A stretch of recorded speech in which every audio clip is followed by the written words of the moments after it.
प्रियंका गांधी जी को सबसे पहले तो ये बतलाना चाहिए था, झारखंड आई थी कि आलमगीर के आप सोच चुके हैं जो पैसे मिले किसके पैसे थे, झारखंड के लोगों को बतलाना चाहिए। इधर उधर कांग्रेस का स्वभाव होता है कि विषय को लटकाना, भटकाना, अटकाना, लोगों को दिग्भ्रमित करना। ये लोग दिग्भ्रमित करने का काम करते हैं। देश आजाद होने के बाद कभी भी किसी को भी मुफ्त में राशन इस देश में एक भी व्यक्ति को मिलने का काम नहीं किया था। एक भी व्यक्ति को यदि कोई प्रमाणित करते हैं कि नरेंद्र मोदी जी के द्वारा दिए राशन जा रहे राशन से पहले मुफ्त में किसी को राशन मिला हो, तब हम लोग समझ जाए। एक भी व्यक्ति को मुफ्त में राशन कभी इन कांग्रेस के लोगों ने देने का काम नहीं किया था। नमस्कार, एसटी न्यूज देख रहे हैं आप और मैं हूं आपके साथ गौरी रानी। देश में हो रहे लोकसभा चुनाव अब धीरे धीरे अपने अंतिम चरण की ओर बढ़ रहा है। 25 मई को देश में छठे चरण का चुनाव होगा, तो वहीं झारखंड में तीसरे फेज का चुनाव होगा, जिसमें 4 लोकसभा सीटें शामिल होंगी। हमारे साथ इसी मुद्दे पर बात करने के लिए राज्यसभा सांसद आदित्य साहू हैं।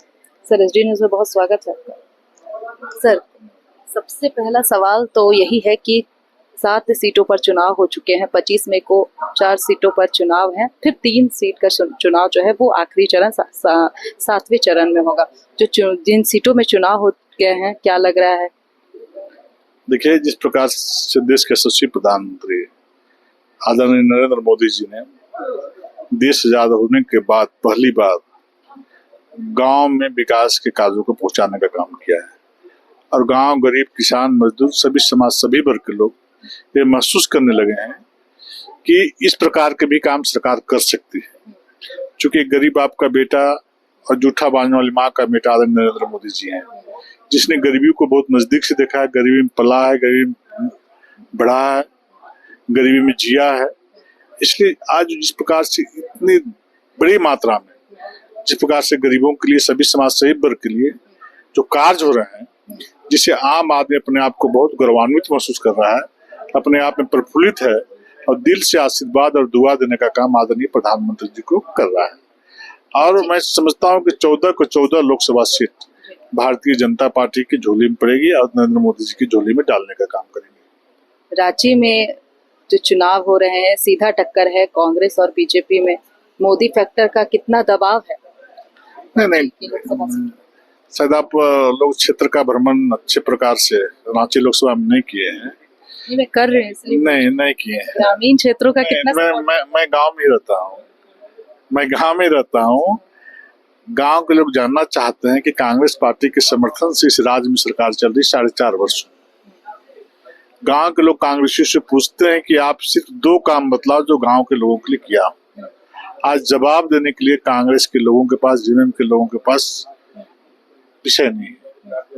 विषय है कि गांव के गरीब लोगों का, जिससे सड़क बनना चाहिए था, जिससे बिजली लगना चाहिए था, जिससे खाद और बीज के पैसे मिलने चाहिए थे, जिससे बच्चों को पुस्तकें मिलनी चाहिए थी, जिससे दवाइयां मिलनी चाहिए थी, वो काम नहीं करके लोगों ने अपनी तिजोरियों को भरने का काम किया है। अभी हाल ही में जिस प्रकार से 8 दिन पहले आलमगीर आलम के आप्त सचिव, उनके यहाँ इतने बड़े पैमाने पर जो पैसे का जो पहाड़ मिला है, आखिर झारखंड की जनता जानना चाहती है कि वो पैसे किसके हैं। अच्छा, इसी पर एक सवाल है कि ऑथेंटिक जानकारी नहीं है, सूत्र के हवाले से जानकारी मिल रही है कि ईडी ने हफीजुल हसन और बादल पत्रलेख, जो कि चंपई सरकार में 2 मंत्री, इन दोनों को भी सम्मन किया है या कर सकती है। ऐसे सूचना जो है, खबरें जो है वो तो ईडी का आंतरिक विषय है, उसमें हम लोग कह नहीं सकते। तो संवैधानिक संस्था है।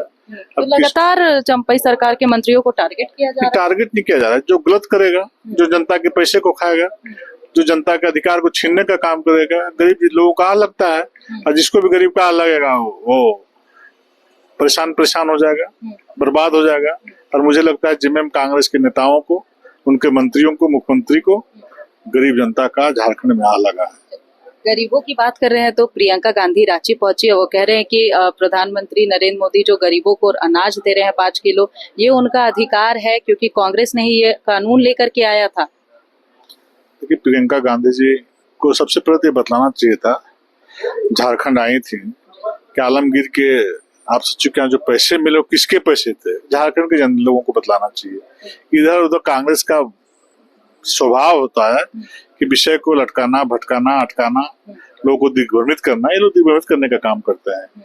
देश आजाद होने के बाद कभी भी किसी को भी मुफ्त में राशन इस देश में एक भी व्यक्ति को मिलने का काम नहीं किया था। हम लोग भी इसी देश के नागरिक हैं, हम लोग भी गांव में रहने वाले लोग हैं। एक भी व्यक्ति को यदि कोई प्रमाणित कर दें कि नरेंद्र मोदी जी के द्वारा दिए राशन जा रहे राशन से पहले मुफ्त में किसी को राशन मिला हो, तब हम लोग समझ जाए। एक भी व्यक्ति को मुफ्त में राशन कभी इन कांग्रेस के लोगों ने देने का काम नहीं किया था। सर आखिरी सवाल लेंगे, जिस तरीके से आपने सोकॉज किया था बीजेपी की तरफ से, सोकॉज आपके दो दिग्गज नेताओं को किया गया, एक यशवंत सिन्हा और दूसरे राज सिन्हा को, कि वो लोकसभा चुनाव के प्रचार प्रसार में नजर नहीं आ रहे हैं, उनकी एक्टिविटी नहीं दिख रही है, तो जवाब मिला आप लोग?